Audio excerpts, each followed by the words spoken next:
Now, preparations are underway for the commemoration of the Marikana Massacre. Tomorrow will be exactly 7 years since the killing of 34 lineman workers by police. They were demanding improved pay. Let's take you live now to the northwest, where my colleague Malungelo Booi has been standing by. A very good afternoon to you, Malungelo. And you know, the place where you're standing at, the Kopi, as it's known, is a very integral and important place when we speak about the Marikana Massacre. And just behind you, I see children playing peacefully, unaware of what may have taken place at that very spot 7 years ago. That's right, Lindy. In fact, I was thinking for a moment that if this copy would have to tell a story, what that story would be. And then I paused, and then the answer is that the story, it would be that of the Marikana Massacre, because it's a story that we've become known, really. This copy has sort of like become known for that, because it is here, Lindy, where mine workers in 2012, in August to be precise, at around this time, they'll be gathering here to discuss issues pertaining to their employment. And at the time when the Marikana Massacre happened, we know that the workers were demanding 12,500 rand. Well, on August the 16th, exactly on this spot, this is where police open fire and killing at least 34 of those striking miners. Well, as you can see, preparations are rightfully underway. There's a marquee that is already up, and we're expecting really hundreds of people from this community to come here and gather really and mourn, but also to remember their colleagues, their friends, their brothers who died fighting for a better pay. And of course, people in this community saying that they will be coming out, because that day, tomorrow is quite important to them, because it is in this place which they describe it as really a sacred space, because this is where so many lives, Lindy, were lost. And they're saying that it is important for them to come here and honor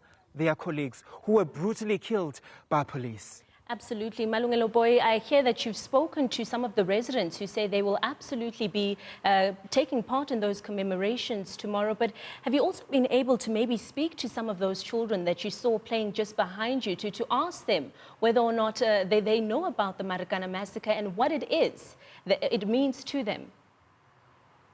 Really, I mean, I just spoke to one boy, really. He didn't know much about it. All he's here to do is to play with his friends. In fact, this, Lindy, talks to one of the things that this community has long been asking for, saying that they would like to see this area, which to them is a sacred space.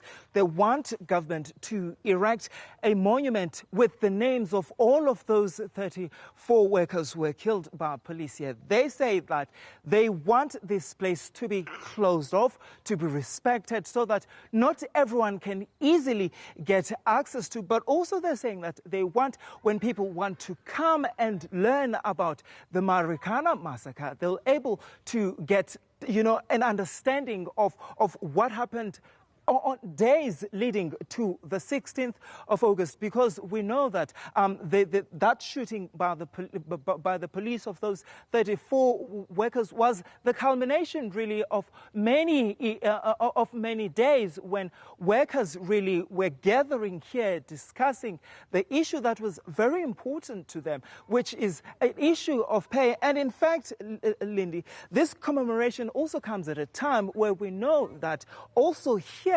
the workers, or the unions, and the company Sibanyo, which has since taken over Lonman, they're currently locked in wage negotiations, because it is exactly at this time when, you know, in the mining sector, companies would discuss wage increases. And I was talking to some of the workers earlier, saying that it is so important that they come here in full force so that whoever is watching tomorrow can see and can hear the stories that what the workers were fighting for in 2012. That actually has not been fulfilled. But when you move around, Lindy, in this community, you can see the dire conditions that most people still live under, and they will tell you that they feel that this community has been forgotten. Yeah. And Malu, just before we let you go, I'm interested in finding out exactly what time the commemorations will begin tomorrow and who else, in addition to the residents and representatives from the various unions, who else will be in attendance? It's quite interesting because I was asking some of the officials from AMCO who, over the years have been organizing the commemoration. And I was asking whether can we expect any surprises, on people that will come here. And they're saying that, well, we don't send out any private invitations to anyone. If people want to come and commemorate tomorrow, they're more than welcome to do so. All right. Thank you so much for that. That is my colleague, Malungelo Booi, coming to us live from the Northwest. He's there for the preparations for the commemorations of the Marikana Massacre, which we'll be bringing to you live tomorrow as well.